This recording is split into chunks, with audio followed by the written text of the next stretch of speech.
Hey YouTube, welcome to part 2 of the series of fitting a Minn Kota trolling motor to my boat. What makes this video special is that I'm fitting it to a fiberglass boat, and that's quite a bit more difficult than fitting it to an aluminium boat. I did this video a good while ago, so I've had some sea trials with this, and I can testify that it works very well. So without further ado, let's have a look at how I did it. Now I'm just cutting a bit of scrap stainless steel I have around to make a bracket to mount the Minn Kota mount on. The idea here being that I can mount the bracket onto the boat and do it very securely with some extra bolts. And it's a bit hard to explain how I'm going to do it, but once I have it done, I'll put it on a video and you'll understand what I mean. But this is going to allow me to solve the problem of one of the bolt holes being out over the anchor well, because this is going to hang out as well, and I'll bolt the bracket onto this. I gotta say, it's nice to have one of these power bandsaws, horizontal bandsaws to cut this with. It's certainly a lot easier than doing it by hand and a lot neater than cutting it with a plasma cutter. And to bolt that there in this overhang here, I'll weld some verticals on it so that I can bolt that into the edge of the anchor well. Now I need to mark through there where I want those 4 holes and drill them. Position that. Make sure the edges are all nicely lined up. I'm going to round the corners off. Make sure there's no sharp edges on it when I'm finished. I'm just going to use a nail. I haven't got a thin enough punch to go down there. Now I'll go drill them. The instructions call for 1764 drill through the deck. I might go 932 through this just to give it a tiny bit of clearance, because the deck fiberglass is going to be doing most of the holding. This is just to allow the load to be evenly distributed, because I have a lot more faith in metal than I do in plastic, and also to let me get that 4th bolt in the plastic where it would normally hang over the anchor well.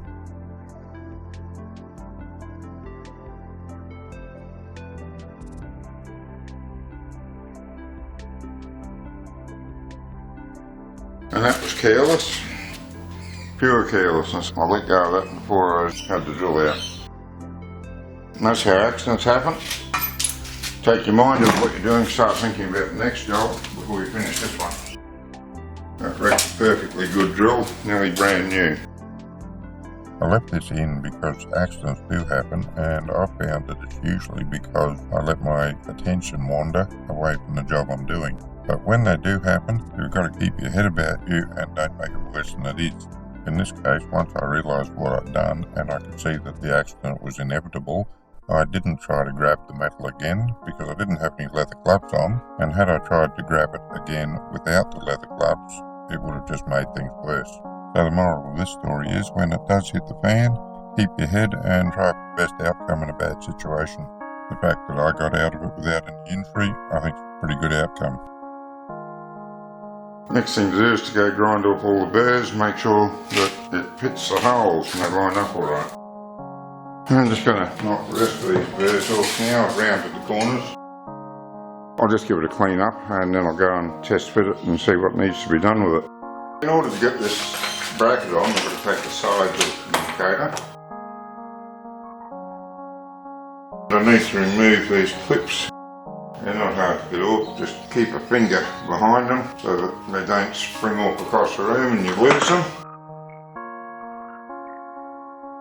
It goes on that way. Need to be careful that we get this in on the right side. So that's going to go that way. It will be sitting on the deck, so I actually want it in that way, so that I can pull it off away from where the nose of the boat or the anchor guide is still going to be sitting. Oh, ho, ho, ho. What do you know?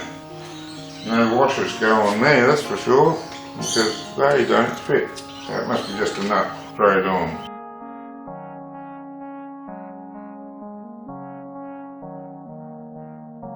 Just be careful that you get this in. There's 2 sides, obviously it doesn't go in that way because that ends up loose.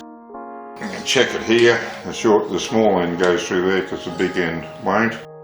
The big end down in here line the hole up, and that locks that in place. We can get a nut on this side, so washer rather, so I'm going to do that because these slots are a bit wider and I think they need a little bit of help.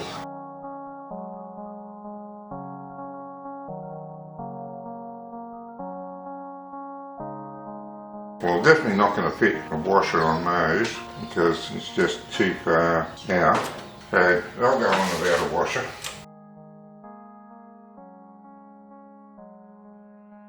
Now that's on, we can put this back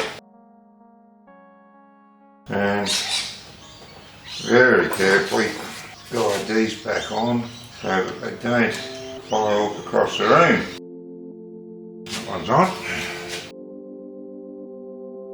There we go. They're both on.